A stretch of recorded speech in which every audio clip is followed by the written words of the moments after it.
Voici le mont La Difenza en Italie. Il s'agit d'un ancien volcan de 963 mètres qui surplombe les voies d'approche vers Rome. C'est ici que la première force de service spécial a forgé sa réputation. La force voit le jour en août 1942, pendant la Seconde Guerre mondiale. Il s'agit d'une formation d'opérations spéciales canado-américaine conçue pour mener des opérations de type commando. En 1943, pendant que les Alliés gagnent du terrain et repoussent les Allemands, la force est déployée dans le théâtre de la Méditerranée. À son arrivée en Italie, la force est affectée au 2e corps de la 5e armée qui, en novembre 1943, est coincé à l'entrée de la vallée du Liri. Les défenses allemandes installées sur le mont La Difenza et sur les crêtes environnantes bloquent l'accès à Rome. Le 2e corps a déjà lancé de nombreux assauts du côté sud, mais sans succès. On confie alors à la force la mission de prendre la montagne. Or, celle-ci adoptera une approche différente. Nous allions tenter de contourner les lignes allemandes et d'escalader la falaise. Il était tout simplement impossible d'attaquer de face. Quand nous sommes descendus des camions, nous nous sommes retrouvés dans la boue à la pluie battante. Mais en fin de compte, cette situation était avantageuse pour nous, parce que l'ennemi ne pouvait pas nous voir la nuit sous la pluie. Nous avons finalement réussi à sortir les camions de leur ornière, trouver du terrain un peu plus stable, et nous avons continué à marcher. La pluie s'est ensuite arrêtée. Nous n'avions aucune idée de ce que nous faisions avant de commencer, la nuit suivante, à escalader la falaise. On n'y voyait vraiment rien. La difficulté de grimper avec une charge de combat était augmentée par la noirceur de la nuit et l'état détrempé et accidenté du sol. L'escalade dans le noir, sur un sentier rocailleux, où chaque prise de main et chaque pas sont incertains, demandait des efforts surhumains à ces hommes qui transportaient leurs armes, des munitions, des radios et des brancards. À nos oreilles, chaque pierre déplacée dévalait la pente avec un fracas amplifié des milliers de fois et nous amenait à nous poser la question « L'ennemi a-t-il entendu? » Ce n'était pas très rassurant. Quand nous avons commencé à monter, il y a eu, nous a-t-on dit, un barrage d'artillerie de 900 canons qui a duré 4 heures. Le vacarme causé par les tirs a permis aux gars d'en avant d'aller installer des câbles que nous allions ensuite pouvoir atteindre sans être découverts.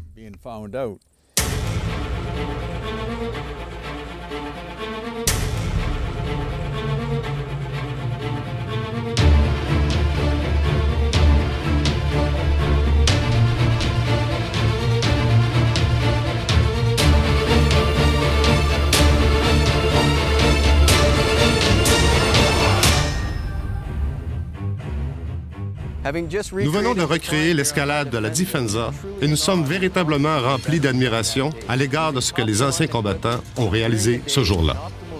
À l'aide de matériel de pointe, en plein jour et dans des conditions optimales, on ne peut que s'imaginer ce qu'ils ont vécu.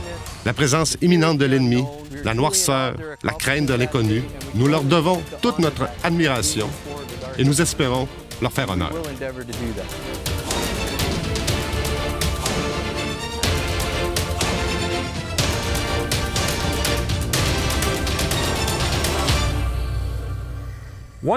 Une fois sur le dessus de la falaise, les soldats de la force spéciale n'en étaient qu'à la moitié de leur mission. Il leur restait encore 300 mètres à franchir pour attaquer les positions allemandes par derrière. Soudain, on entendit des pierres rouler et une voix allemande menacer nos 2 éclaireurs. L'enfer s'est alors déchaîné. Les membres de la 5e section plongèrent derrière un petit amas de pierres juste devant eux. Ceux de la 6e section se déployèrent sur la gauche, beaucoup plus à découvert. Une mitrailleuse allemande cracha un feu nourri en notre direction, faisant voler les pierres en éclats et soulevant la terre autour de nous. Les soldats allemands se sont repositionnés très rapidement. Ils étaient bien entraînés. La bataille a été très ardue, mais les Allemands ont finalement été vaincus et ont quitté le plateau. Et contrairement à ce que certains ont pu croire, oui, des prisonniers ont été enlevés.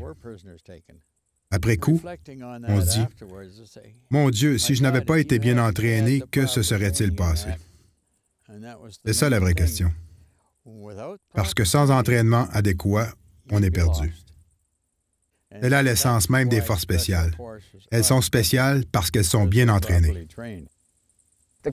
La complexité du combat rapproché en terrain montagneux témoigne de la puissance des forces d'opération spéciales. Ce type de terrain n'est propice à aucune tactique classique. En s'emparant du mont La Difensa, la première force de service spécial a démontré cette puissance.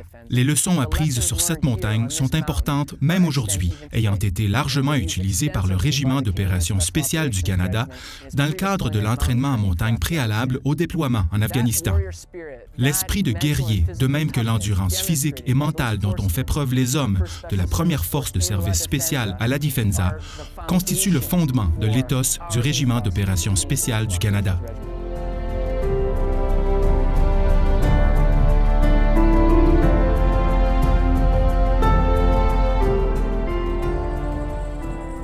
Au sommet du mont La Difensa, il est important de réfléchir non seulement à la bataille elle-même, mais aussi aux liens qui se sont tissés pour la vie entre des hommes de deux grandes nations.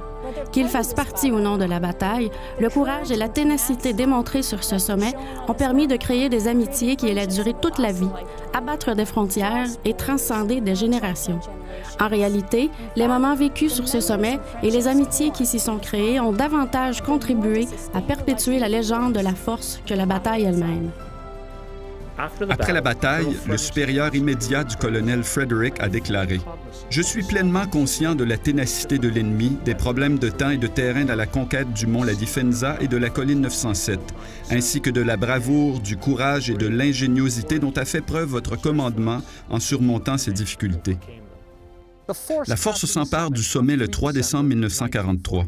Il lui faut toutefois 6 jours entiers pour sécuriser l'ensemble du secteur, une opération au cours de laquelle les pertes sont de l'ordre de 23 %. Le sang versé sur cette montagne par les Canadiens et les Américains fera de la force une véritable légende.